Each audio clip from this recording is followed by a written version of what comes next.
Hi, everybody, and special welcome to a special one-on-one edition of Newsmakers. I'm Jerry Roberts. It is Thursday, December 12th, and our special guest today is State Senator Monique Limon. She's joining us for our series on standing up to Trump.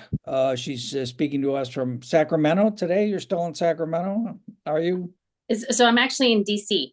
Oh, okay. You're even more impressive. All right. Um, so Senator Limon served two terms in the Assembly, first elected as the 21st Senate District in 2020, reelected in November. She chairs the Senate Banking Committee and is chair of the Senate Democratic Caucus and co-chair of the Women's Legislative. Vice chair of the Women's Caucus, Vice. vice chair of the Central Coast Caucus as well. All So right. I have three leadership roles in the state. All right. Well, let's get right to it. You and I saw each other soon after the election, and I had moved quickly through the first three stages of grief, denial, anger, bargaining, and I was severely in depression. Where are you these days? How are you feeling about the incoming Trump administration and California's being in the sights of his promised retribution administration?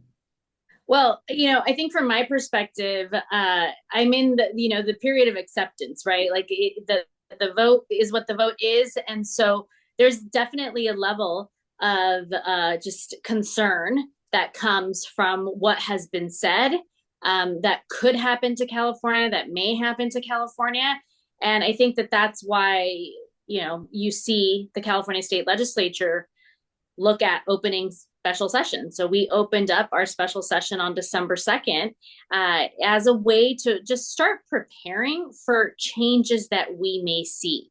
And what we know, and I was in the legislature from 2016 to 2020, so we know that one of the elements that was very, very helpful for us is we tried to navigate just differences in philosophies and direction and view between some of the federal agencies in the state, was really ensuring that we had a robust legal defense mechanism. So that is what you see has been introduced in both houses, in both the Senate and in the Assembly, as it relates to special session. Special session won't deal with every issue under the sun. It really just is preemptive based on evidence we have of what has been said, right? That could potentially be different for the state of California and could potentially be different between the relationship between the state of California and the federal government as we approach January.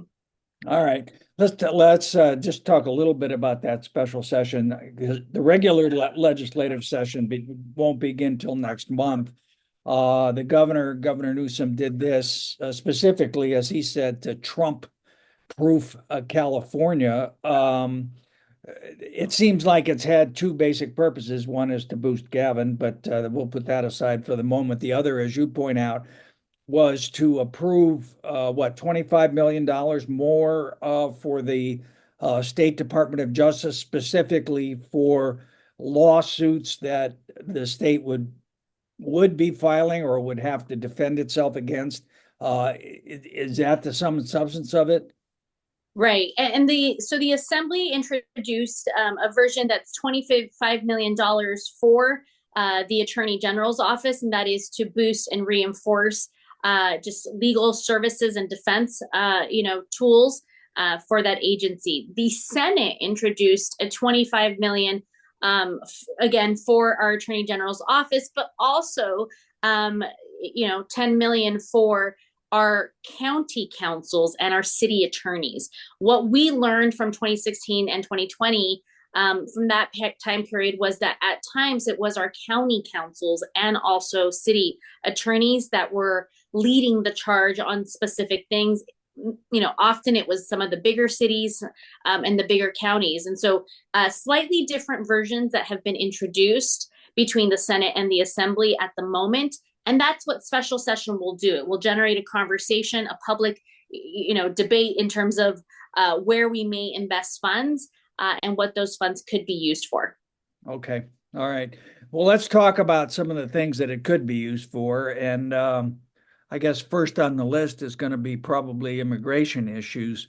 Trump has promised to deport, I don't know, the number varies, but something like 11 million people who he says are here without documentation. Slightly less polite ways of putting it. What is that number in California per se, and what is it in Santa Barbara County? Just give us a sense of the numbers of people who may be at risk here. Well, so it's going to be hard for me to give you numbers, and so I have to get back to you. But part of the reason it's hard is because we actually don't know what it encompasses, right? There are different groups who are here on visas. There are groups that are through DACA. Those are not necessarily the same thing. There are folks who are here, through political asylum. There's just different folks, and we're not clear to this moment when terms are used that there will be mass deportation. Until that's defined for us, we don't know if we're talking about 10 million people, 2 million people, because those terms haven't yet been defined, I think, for our state. What we do know is that, our immigrant community plays a role, including being prominent in some of our labor sectors. And so certainly when it comes to agriculture, that has been in the top 10 sectors of our state for decades. That is going to be an area that we're watching closely. We also know that whether it's agriculture or the Silicon Valley, we have people here from other countries who are doing work. And again, we're not clear on what the definition is of mass deportation. This is also a time where we work really closely with our congressional Democratic caucus. Immigration still primarily falls on the side of the federal government being able to supersede anything that a city or county or even a state can do. So we're working really closely with our congressional Democratic caucus to make sure that we're trying to align that work. This was also a target between 2016 and 2020. And what we did is we provided legal defense funds. And some of this is not all just funds for our state. Certainly DACA, our dreamers were under attack in that time period. And that's something we have great concerns about as well. But it was also, our time to really look at where we could or could not do, what we could or could not do as it relates to immigration. And that is where you saw, for example, the Trust Act. The Trust Act came from the state of California. And now you see counties really doing, they're doing Trust Act forums like Santa Barbara County is. But that is a law that came out of the state of California. And so we have certainly revised it. We've gone back and forth on, what it means to continue those protections. But those are the types of pieces of legislation that we've had to enact and that became law in 2016, 2017, but are still law today. Okay. Follow up on a couple of things. One, I think you make a very important point, which is, when Trump and his allies talk about this, it's like, there's 11 million people here illegally. And as you point out, there are so many complexities to this and different layers. And, there are people, yeah, sure, who came over the border last week and there's people in prison maybe, but there's also, children of people who were born here, people who've lived here for decades, people who are here under political asylum, all kinds of different categories. So very important to, I think, keep that in mind. And then talk a little about what the Trust Act is and what that does. Yeah, so the Trust Act is something that was passed in the state, I believe 2017, 2018. And so what it did is really it was trying to ensure that our legal system, when interacting with our immigrant community or, not documented community, had the appropriate pathway. One where it needed to go a legal path, it would go the legal path. And certainly if it needed to go through the criminal justice system, it would, but also would separate that. One of the challenges we see is when there are national claims about mass deportation, what it does for law enforcement is it creates a sense of distrust for law enforcement. People don't know at times how to decipher, who is the trusted source. If I go and make a complaint about something I see happening in my neighbor, am I all of a sudden, the subject of investigation of that complaint? So what we have seen and we saw between 2016 and 2020 was that actually it became less safe because people weren't reporting. They didn't want to call, they were hesitant to call, and they weren't reporting issues that they saw were a problem in our community, were truly making our community, unsafe. And that is an issue that has remained. And so the Trust Act went into effect, and basically for counties and police officers, creates different pathways in terms of when law enforcement is involved, when ICE is involved in certain situations that involve a constituent, a community member, and law enforcement. Certainly, there was a lot of robust debate about what that meant, but in the end, that law passed, and now, as a result, you see counties that do forums, public forums to review the Trust Act, and I think that the public forums are really geared to creating trust, right, in the community. Trust that when someone sees something that is wrong, when someone sees that there is a crime being committed, that the community will feel like they can pick up the phone and make that call to law enforcement. But at the same time, trust that law enforcement is doing the work focused on following, our laws here in the state, and is not necessarily, focused on doing some of the work that ICE does and immigration does. It should be made clear that, ICE, immigration, federal, state entities always supersede state and, state entities. So federal supersedes the state. So in no way does it not allow federal entities to do their job. It just makes sure that there's a distinction between the state role, county role, city role, and the federal role. Yeah. Well, help me understand something on that point, because the state attorney general, Mr. Bonta, put out some guidance recently, reaffirming, I think, legislation that was passed under former Governor Brown, about certain safe spaces, if you will, schools, libraries, courthouses, healthcare facilities. What is the status of that? Are they in fact safe places for immigrants? How does that interact with federal law? Right. And so we passed that law again in that time period. And look, the federal government has the ability to come in and really do as they wish. I will say that between 2016 and 2020, there was a level of respect for the state law and saying, hey, this isn't where you do, right? A school, hospital is not where you do the work, for immigration. There are other places. And the reason being, it's about creating safety for all of our community. And so I think that that still remains. That law has not gone away. Those protections have not gone away. If the Fed, and we had between 2016 and 2020, a general, I think, respect, where it mostly, I can't say it always, but it mostly happened that way, where those state laws were followed and respected. We don't know what will happen, this next go around. And it remains to be seen. But I think with the attorney general putting this, reaffirming that that's the position of the state and that's what the state will defend legally. Now, I know that for many in our community, what we defend legally, what our laws are, still sometimes feels, especially, for the most vulnerable, still feels scary. I do think that people will still hesitate and will wonder if the school, if that hospital, if you're, receiving, care is still going to be safe or not. And we're trying to reaffirm that these are the state policies and this is the state's perspective. But certainly we recognize that when, the conversation is so different at the federal level and talking about mass deportations, it can look really different. And so there's a disconnect between what our policies are and how people feel at the moment. Yeah. And there's probably, and I think this is one of the reasons for such a sense of foreboding, going to be a difference between the second term and the first Trump term. They didn't really know what they were doing last time, and they had a lot of sloppy legislation that got taken to court and so on.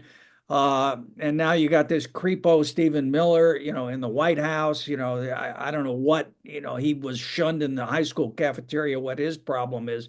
But he's determined to go after immigration. And as you point out, the federal government's going to do what it wants to do. So even though the state may have this law in place, there's no guarantee that Trump and his cronies are going to respect it. And we will, I think that the position of the state is we will, work legally, again, within the appropriate means, to protect our laws and our policies as it relates to this. And that, I think, is what we're telling folks. Like, these are the current laws. This is what we're protecting. And our Attorney General's office is going to, is prepared if those laws are challenged to go to court on this particular issue.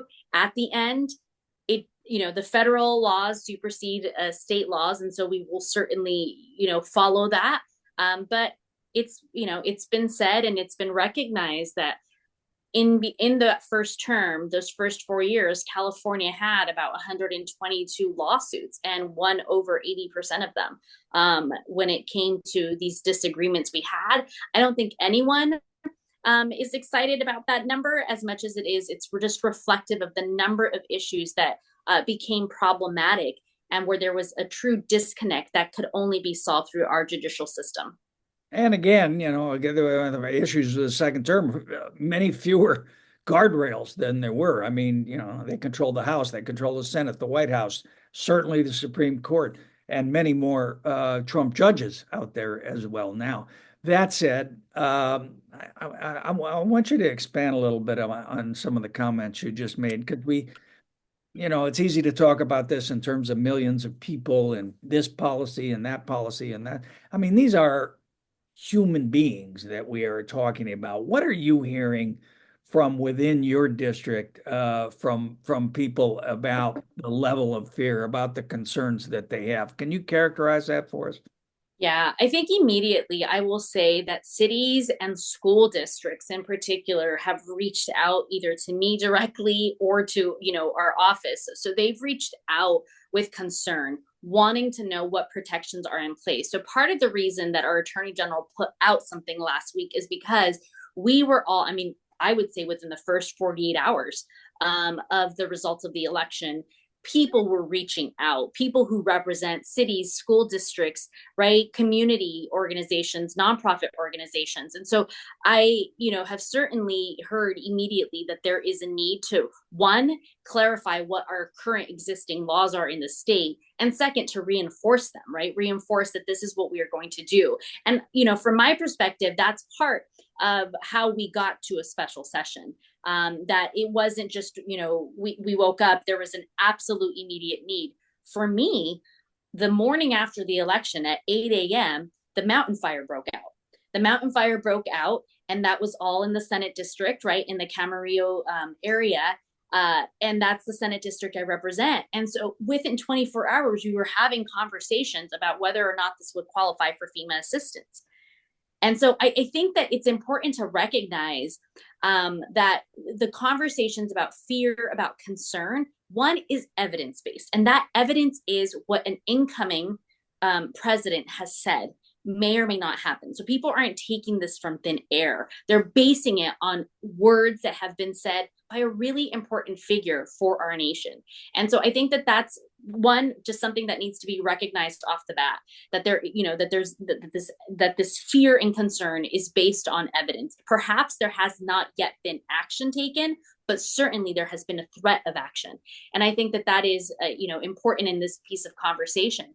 I also think that the concern is not simply limited to our immigrant community. Our LGBTQ community has also expressed great concern, particularly because they watched over an election period that issues that our LGBTQ community cares about were issues that were, the public hit pieces on commercials and on ads about what is good and what is bad and what is right and what is wrong and how people should live. And I think that that is something that is concerning as well. I also think that, look, a lot of folks are worried. I was at a meeting in Port Hueneme. That is, an area that I also represent.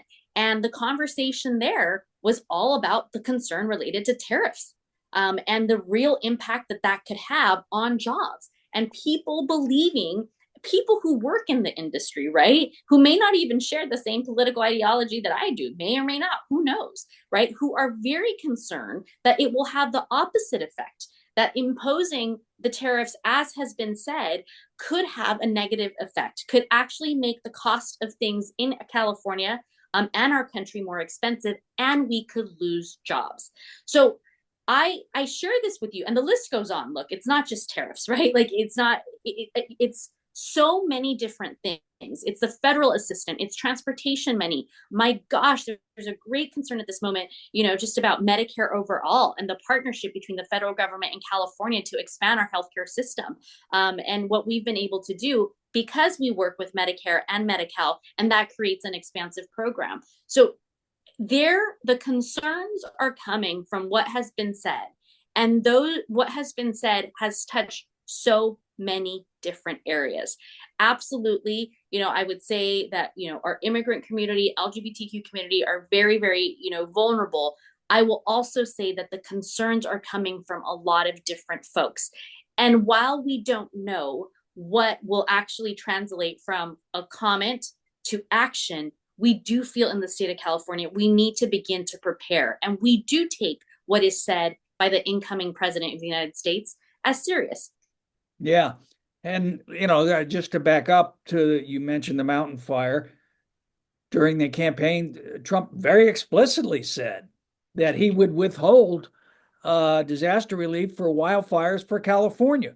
If, it didn't go along with immigration or whatever. And Mr. Homan, he's appointed as the quote unquote border czar, has emphasized that, has underscored that within the last few days, that's the way they deal. I mean, talk a little bit about the concern about disaster relief funds and to the extent that the state can do anything as really as we said, they have the House, Senate, the White House, and the courts. The states are really the bulwark right now for fighting against Trumpism. What about disaster relief funding? Look, that would be detrimental to the state of California. And certainly what we saw is that after the 2017 wildfires, which includes Thomas Fire, which, Ventura and Santa Barbara County were impacted by that. And then the debris flow, we saw that the rules for FEMA changed. The threshold to receive FEMA financial assistance went up. And we saw that happen, not just for our region, for the entire state. Now, to withdraw completely from being able to help our communities during a natural disaster, I think is really problematic. The state alone cannot pick up that type of assistance to our communities. In part, you have to remember that we are a donor state.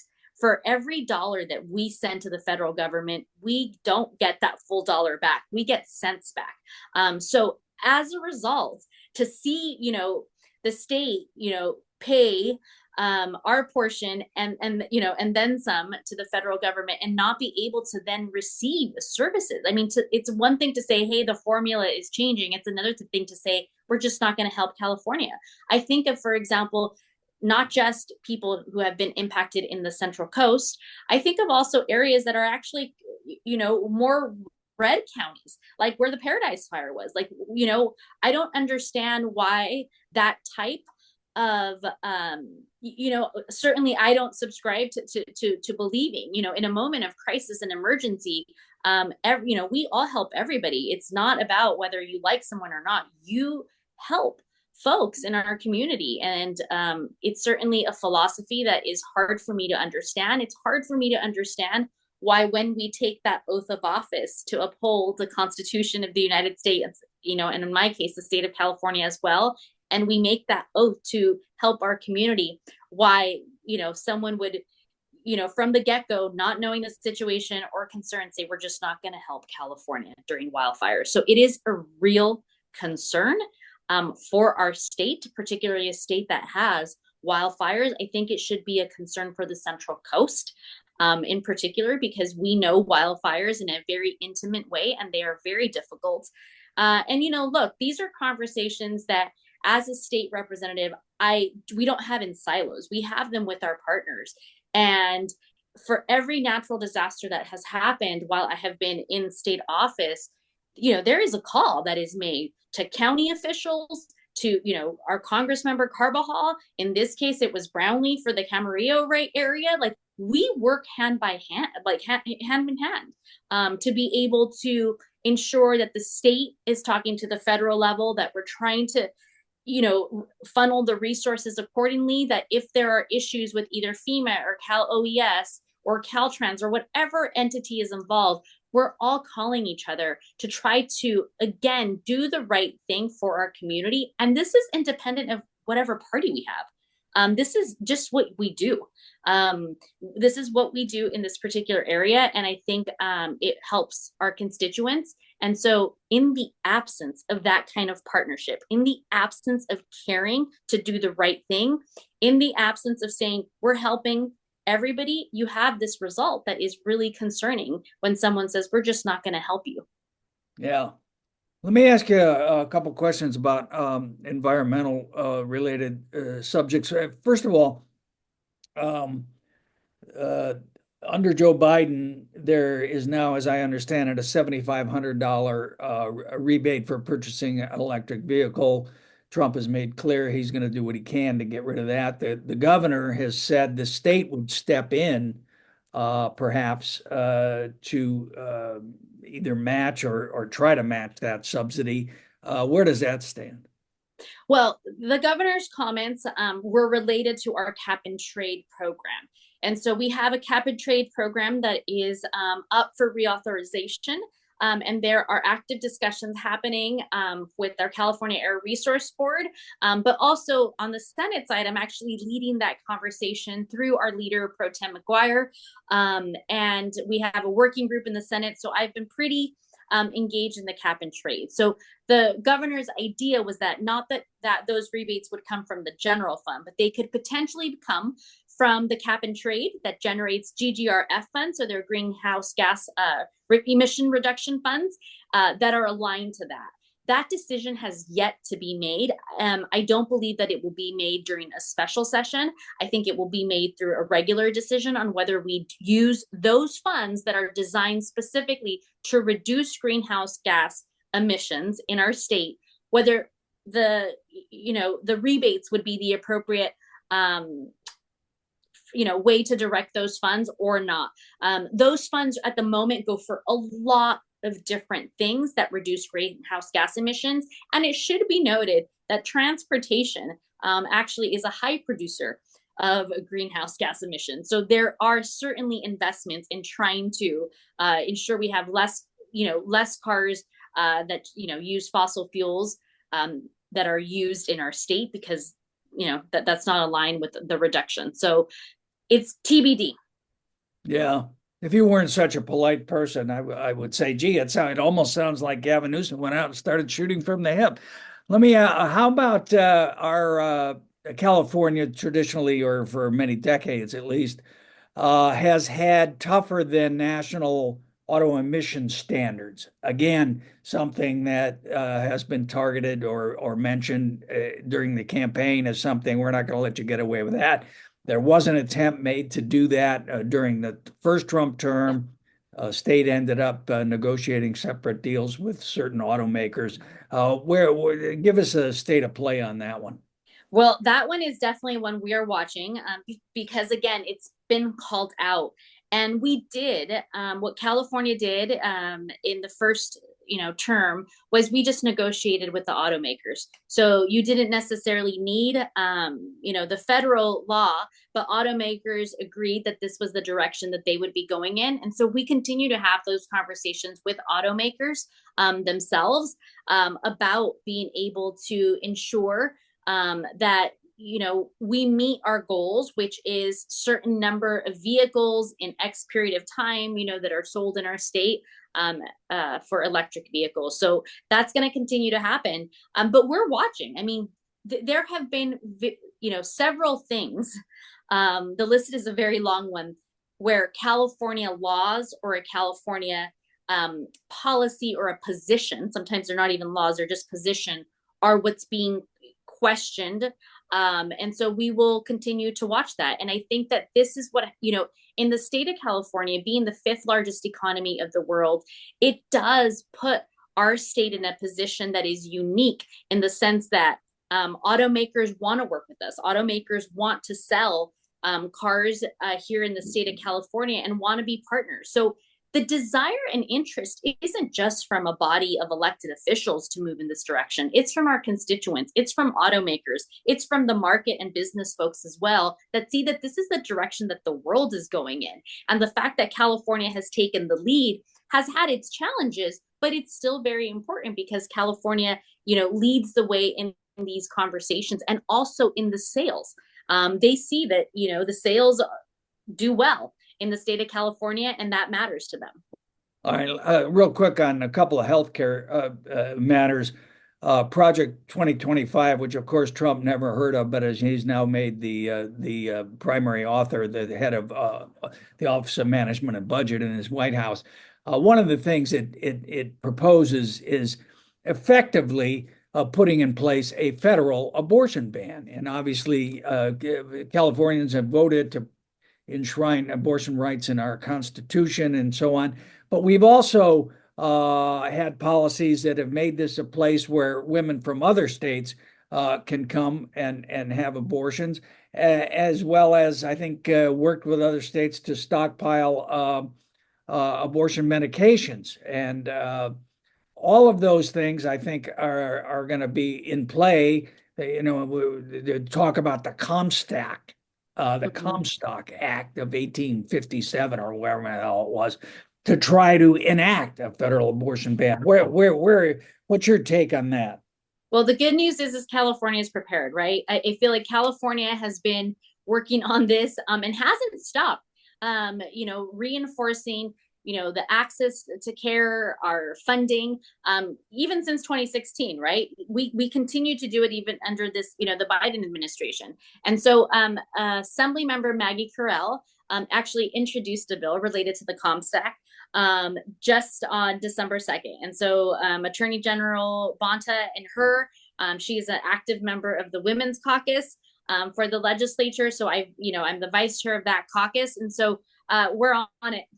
We are on it, and we are making sure that any protections that we need to put in place, that we're able to do it. It doesn't mean that these issues won't go to court, but certainly, it should be recognized that if it is in our Constitution, it makes it much harder for the federal government to come after a state constitution in both practice and I think, just as it goes through the legal system. And so in 2022, when the voters passed, right, and enshrined the right for women to make choices about reproductive health and abortion, this is something that is there in 2024. Just this November, we also put into our Constitution the right to same-sex marriage. And so these are the things that we are watching. And all of this was done, it happened for voters and for Californians during a different administration, because we knew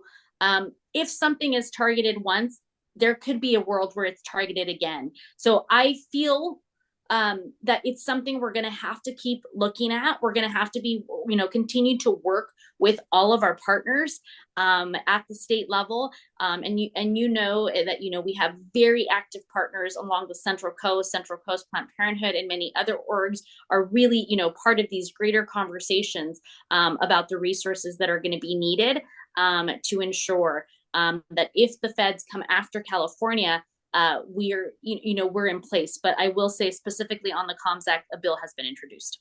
All right. And then two other healthcare things real quick. One is the state has passed legislation and our Medicaid program works so that people get health care. Poor people can get health care regardless of immigration status. Obviously, that's going to be something that could be in the crosshairs. What's the conversation around that? Because Well, we it's not, you know what drives me crazy about this stuff? I won't even try to argue the morality or the ethics of it. It's just like we don't want tuberculosis out there because people can't get health care. I mean, it's the practicalities of these things seem to escape the ideologues. But anyway, that concludes my prepared remarks. What if you could answer the question about where that one stands? Well, look, we do believe that that is going to be challenged, and so we're prepared to take on that challenge legally. And so now, just in this first minutes of this conversation, you're hearing how much we are talking about things that will be challenged legally. And so you are now seeing why our governor and the Senate and the Assembly opened up special session to deal with how we're going to reinforce, our Attorney General's office with, the appropriate legal reinforcement. So certainly we do believe that this is something that the federal government will potentially come after. I think, there are moral reasons that we can discuss about why this is important. There's also economic reasons. We know, and I've been a member of the health committee for 8 years that I've been in the legislature. We absolutely know that it is, cheaper to provide ongoing care than to rely on emergency care. And so for the economics of it, it makes sense. A healthier community overall is a community that prospers in a very different way. And so for us, we have moral reasons, we have economic reasons on why we've done what we've done. But we know that, it will still be challenged. And we are prepared to, defend it. But we definitely are under the, given what's been said, we understand that there could be some changes there, but not anytime soon. And the changes will only happen depending on what happens in the court cases. All right.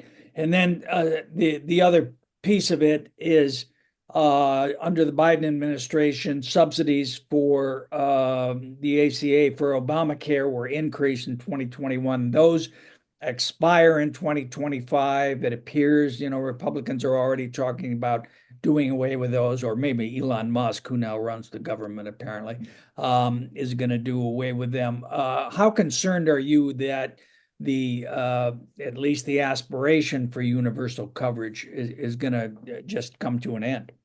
Well, look, I'm concerned, and I've been concerned all 8 years that I've been in the legislature about this, right? Especially as healthcare has been such an important and big issue, and there have been aspirations for some form of universal care or extended care, in our state. Time and time again. I mean, there's not a year where we don't talk about universal health care, whether that's Medicare for all, or whether it's a different model that's used, in different countries. So certainly this, what has been said that could happen moves us away from that goal of increasing access to quality care. And it's also a concern. I do worry, like almost every legislator, that one of the ways that that also is challenging for our state and where our constituents will really feel it is removing the partnerships between the federal government and the state in terms of the financial pieces. There are many things that we do together. We do healthcare together. We do transportation together. To some extent, we do some housing together, right? We do natural disasters and emergency together. And if what the federal government under this new administration decides is that they're not going to give us any funding, you start to hurt the people in that state pretty quickly. And so that's another way where they may not, decide to move policy forward, or they may. I think, our hope is definitely going to be, and people, I think, it's important for people to recognize this, that in California, our position has always been that the stronger the relationship with the federal government, the better. So it's not that we're going into this with a desire to want to have, friction and tension. We don't want that. in California, no matter who our president is. What we want is to have a good working relationship. But when that person or administration has said that that's not their starting point, that their starting point is to do things that would work against the state of California specifically, and called out California, I think it's a concern to us. But we will do what we can, from our perspective, to be able to, create appropriate and important relationships. But, when someone's telling you they don't want to play nice and they're going to come after California, it's hard. Yeah, the cruelty is the point, I think, of Trump. That's all you really need to know. Hey, you've been so generous with your time. Let me ask you a couple of real quick lightning round things. First of all, what are you doing in Washington? So I'm on the board of DLCC, which is a national committee that looks at state houses and state seats. And so I just was sitting next to folks from New Jersey, Pennsylvania, Minnesota, talking about this last election and looking at what 2026 is going to bring. State houses are going to play a critical role. And I will tell you, whether I was sitting next to, representatives that represent a red state or a purple state or a blue state, we're all really looking at this election and in terms of what it signals for us, but also watching that in some state houses, things have changed. And not all necessarily for the bad. Some state houses picked up Democratic seats, some, are, tied, and some still have a long way to go. But we're definitely trying to work together from the state's perspective. Yeah. Now, one of these days we'll have to have a conversation about how the blue states are now losing electoral votes and red states are getting it. So things are going to get even worse, but not today. And then there's this move in Sacramento apparently to limit the number of bills that legislatures have. You live as long as I do, everything comes around twice. I wrote a column about this in 1978. But be that as it may, what are you going to have a bill limit, or what's the deal? So we are. So we've always had a bill limit in the assembly. It was 50 bills per legislative cycle. A legislative 50, cycle. 50. 50. And in the Senate, it was 40. And so that now has changed. Both houses, effective now, have a 35 bill limit for a 2-year period. And I think what's important to recognize about this is that it's certainly going to be less bills. I think they're going to be more focused just because they're going to have to be. But also, I believe that sometimes you need a bill to have a conversation. If there's not a bill, there's not a conversation about some of these policy issues. So people are going to have to be more selective about the type of conversations or statement pieces that they want to have in Sacramento. And have you got your 35 all lined up? Not yet. No, you have to split it up between 2 years. So okay. I would not have 35 in 1 year. That's a lot. All right. Well, you're 17. So what's your top 1 or 2 priorities going to be? Well, I think we're looking immediately at what's happening, at the federal level and protections. Certainly, as I chair banking and finance, and I'm looking at what consumer protections may go away based on other comments that have been said about consumer protections or, the CFPB. Always, looking at natural disasters, already having conversations with Assemblymember Steve Bennett about some of the things that might need to change related to the specific mountain fire incident. Childcare issues have been an issue for a long time. And that is, I will say, childcare is a very bipartisan issue in the state of California. If people don't have it, they can't go to work. And so we'll still kind of continue to look at that. Environmental protections, I'm knee deep into, cap and trade discussion at the moment. So I have a lot on my plate.